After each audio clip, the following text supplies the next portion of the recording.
2026 சட்டமன்ற தேர்தலுக்கு இன்னும் 4 மாதங்களே இருக்கிறது. அதற்குள்ள தமிழக தேர்தல் களம் கொதிக்க ஆரம்பித்து விட்டது.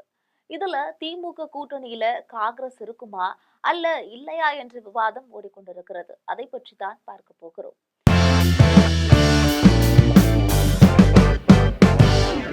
1967 முதல் தமிழக அரசியல் இருதுருவ அரசியல்தான்.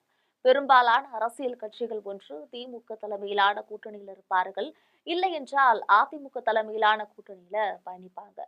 பாஜக எதிர்ப்பு, மோடி எதிர்ப்பு என்ற ஒற்றை புள்ளியில திமுக கூட்டணி வலுவாக கட்டமைக்கப்பட்டு விட்டது. 2019 இருந்து அது உறுதியாகிருச்சு. தேசிய அளவுல அவர்கள் இந்தியா கூட்டணியாக இருக்கிறார்கள். நாட்டிலேயே இந்தியா கூட்டணி வலுவாக இருப்பது தமிழகத்துல மட்டும்தான்.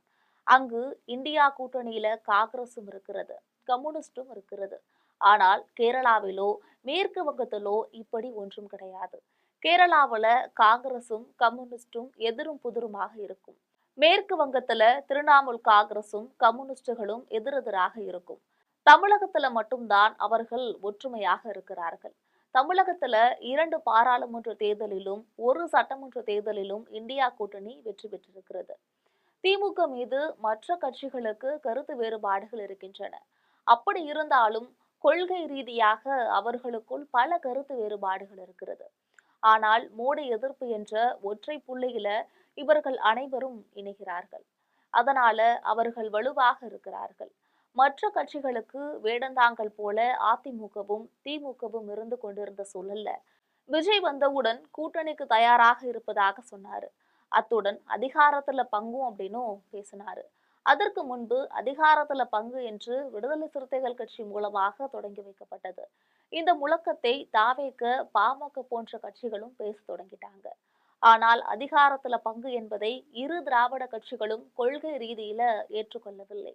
அதிமுகவுடன் கூட்டணி வைத்திருக்கக்கூடிய பாஜக கூட்டணி ஆட்சி என்று சொல்கிறது.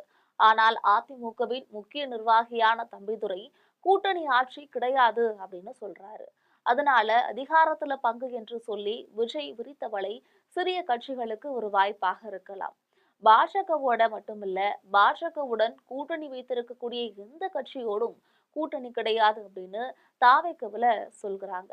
அதே நேரம் திமுகவுடன் தொகுதி பங்கீட்டுல ஏதாவது பிரச்சனை வந்தாலோ இல்ல வேறு ஏதாவது முரண்பாடு ஏற்பட்டாலோ திமுக கூட்டணியில இருக்கக்கூடிய விசிக, கம்யூனிஸ்ட் கட்சிகள் ஆகியவற்றிற்கு ஒரு வாய்ப்பாக தாவேக்க வந்திருக்கிறது.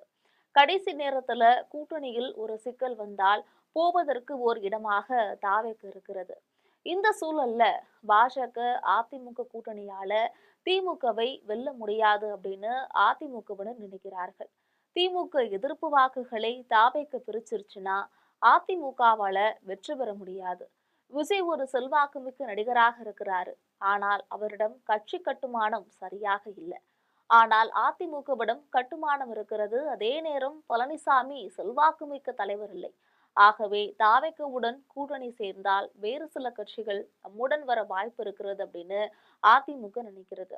திமுக அணியில இருக்கக்கூடிய சில கட்சிகள் கூட தமது அணிக்கு வரலாம் என்றும் அதிமுக நினைத்தது. இந்த நிலையில விஜய்தான் முதல்வர், தாவேக்கவுக்கும் திமுகவுக்கும் தான் போட்டி என்று தாவேக்க பொதுக்குழுவுல தீர்மானம் போட்டவுடன் அதிமுக காற்று இறங்கிய பலூன் போல ஆகிவிட்டது. இருந்தாலுமே அதிமுகவுக்கு அந்த நட்பாசை போகவில்லை. தாவேக்கவுடன் கூட்டணி உண்டா கூட்டணி உண்டா என்று பாஜகவோட மாநில தலைவர் நயினார் நாகேந்திரனிடம் போகிற இடங்களிலெல்லாம் செய்தியாளர்கள் கேட்கிறார்கள். அது ஒரு செட்டப் கேள்வி போல இருக்கிறது, இயல்பாக கேட்பது போல தெரியவில்லை. பாஜகவுடன் கூட்டணி இல்லை என்று தாவேக்க பலமுறை சொல்லிட்டாங்க. ஆனாலும் அந்த விவகாரத்தை பாஜக லைவாக வைத்திருக்கிறது.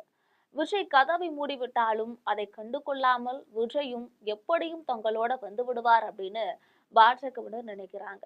அதற்கு வாய்ப்பே இல்லை. பாஜக அதிமுக இருக்கும் கூட்டணிக்கு விஜய் போனால் அது திமுகவுக்கு பெரிய அட்வான்டேஜாக போய்விடும். எடுத்த உடனேயே 14% சிறுபான்மை வாக்குகளை திமுக கூட்டணி வாங்கிவிடும். அதே நேரம் பாஜகவினை விட்டு பிரிந்து வந்து தாவேக்கவுடன் அதிமுக கூட்டணி வைத்தால் அந்த கூட்டணியோட தேமுதிக, அன்புமணி தலைமையிலான பாமக போன்ற கட்சிகள் கூட சேர வாய்ப்பு இருக்கிறது. அப்படி அமைந்தால் அது திமுகவுக்கு கடும் போட்டியை கொடுக்கும். அதே நேரம் வெற்றி வாய்ப்பும் பிரகாசமாகவும் இருக்கிறது. ஆனாலும் எடப்பாடி பல பேரை முதுகில் குத்தி வெளியே அனுப்பியவர் என்பதால் பாஜகவை அவர் எப்போது வேண்டுமானாலும் முதுகில் குத்தி வெளியே அனுப்பலாம். அப்படி நடக்குமா என்பது தேர்தல் நேரத்துல தான் தெரிய வரும். கூட்டணி ஆட்சிக்கு வலியுறுத்துகிறார்கள், அதிக தொகுதிகளை கேட்கிறார்கள் என்று சொல்லி அதிமுக வெளியே வரவும் வாய்ப்பு இருக்கிறது. விஜய் தனியாக நின்றால் அவருக்கு அதிக வாக்குகள் வருவதற்கான வாய்ப்பு இருக்கிறது.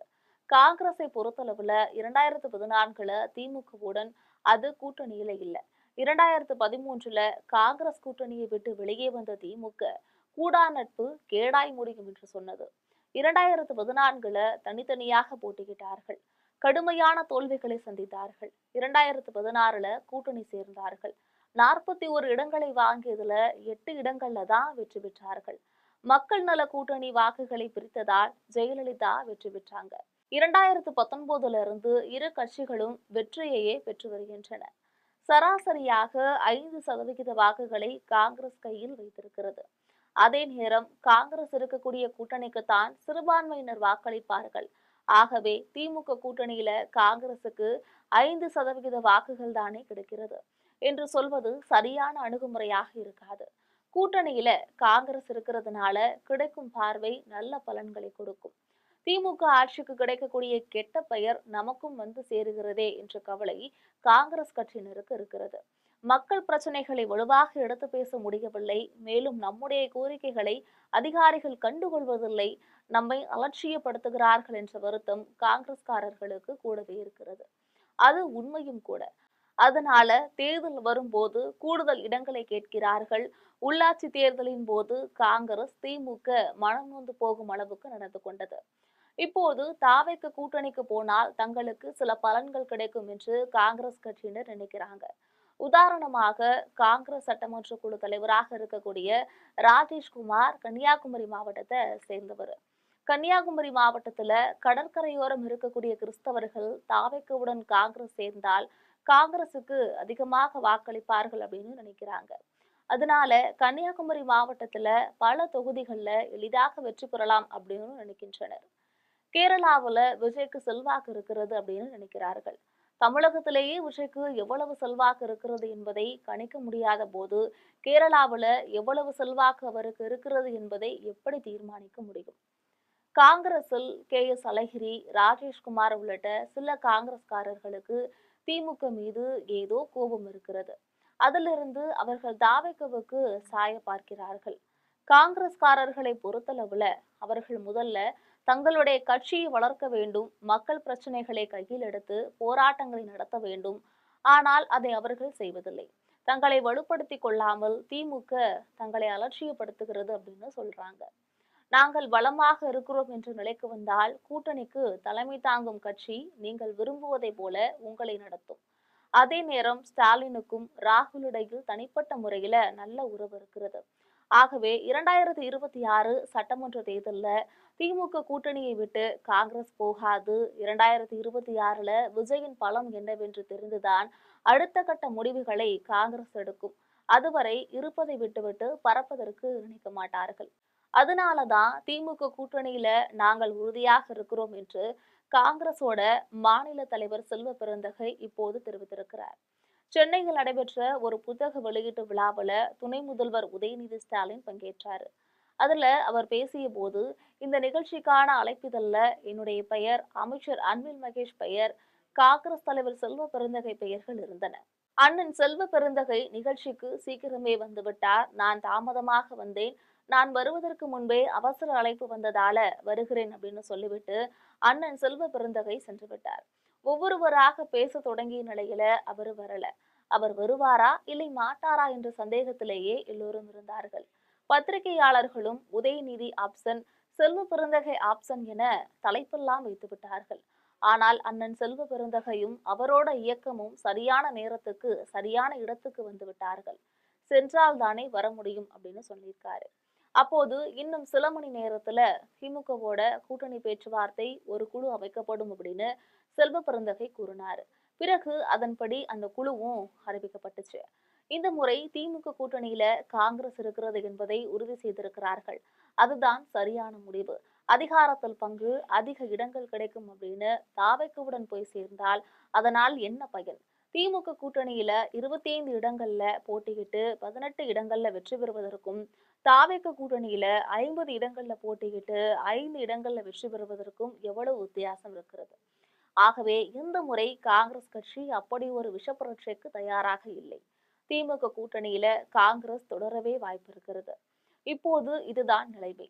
தேர்தல் சமயத்துல தொகுதி பங்கீட்டில் திமுகவுக்கும் காங்கிரசுக்கும் இடையே பிரச்சனை வந்தால் மட்டுமே விஜயுடன் கூட்டணி வைக்க வாய்ப்பு இருக்கிறது. அப்படி ஒரு வேளை காங்கிரஸ் திமுகவை விட்டு பிரிந்தால் திமுகவால் 60 முதல் 70 தொகுதிகளை மட்டுமே வெல்ல முடியும். அதனால் ஸ்டாலின் என்ன விலை கொடுத்தாவது காங்கிரஸை தக்க வைப்பார். அதோடு டெல்லியில் சோனியாவின் நட்பு ஸ்டாலினுக்கு இருக்கிறது. ஆனால் ராகுல் மற்றும் பிரியங்கா அது போல இல்லை. அதனால தேர்தல் நெருங்கக்கூடிய சமயத்துல தான் காங்கிரஸ் திமுக கூட்டணி இருக்குமா இல்லையா என்று சொல்ல முடியும். அதுவரை எதுவும் சொல்ல இயலாது. திமுக காங்கிரஸ் கூட்டணி நிலைக்குமா? விஜயோடு போக வாய்ப்பு இருக்கிறதா? காங்கிரஸ் அப்படி போனால் ஸ்டாலின் என்ன ஆவார் என்பதன் உங்களுடைய கருத்துக்களை மறக்காமல் பதிவிடுங்கள்.